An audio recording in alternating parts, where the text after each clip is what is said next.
Apple seed oil, चवीला एकदम खास. चिराग लाईट सोयाबीन ऑइल, पोषणाने भरपूर.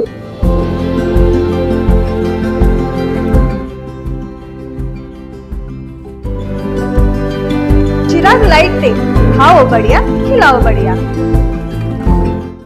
शेडनेट परवान्यासाठी 10,000ची लाच मागणी, जैनापूरच्या सरपंचासह मुलावर गुन्हा.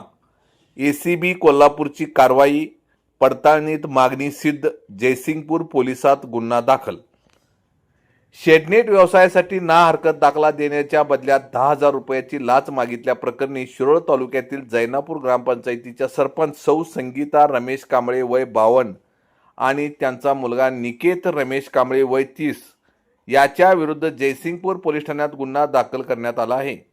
लाचलुचपत प्रतिबंधक विभाग एसीबी कोल्हापूर यांनी ही कारवाई केली. तक्रारदारांना त्यांच्या पत्नीच्या नावे ग्रीन नेट या नावाने शेडनेटचा व्यवसाय सुरू करायचा होता. यासाठी आवश्यक तांत्रिक परवानगी आणि ग्रामपंचायतीचा ना हरकत दाखला मिळवण्यासाठी त्यांनी जैनापूर ग्रामपंचायतीकडे अर्ज केला होता. या अर्जाच्या पाठपुराव्यासाठी सरपंच कांबळे यांची भेट घेतली असता त्यांनी काम करून देण्यासाठी 10,000 रुपयाच्या लाचेची मागणी केल्याचे तक्रारीत नमूद आहे. लाचेची मागणी झाल्यानंतर तक्रारदाराने तत्काळ एसीबी कोल्हापूर येथे तक्रार नोंदवली. एसीबीच्या पथकाने पडताळणी केली असता सरपंच कांबळे आणि त्यांचा मुलगा निकेत यांनी 10,000 रुपयाची मागणी करून तडजोड यांची 9,000 रुपये स्वीकारण्याचे मान्य केल्याचे निष्पन्न झाले. दरम्यान सापळा कारवाईवेळी दोघांनी काम पूर्ण झाल्याशिवाय पैसे घेणार नाही असे सांगत प्रत्यक्ष पैसे स्वीकारण्यास नकार दिला. मात्र पडताळणीत लाचेची मागणी सिद्ध झाल्याने भ्रष्टाचार प्रतिबंधक कायद्याअंतर्गत दोघांविरुद्ध जयसिंगपूर पोलीस ठाण्यात गुन्हा दाखल करण्यात आला आहे.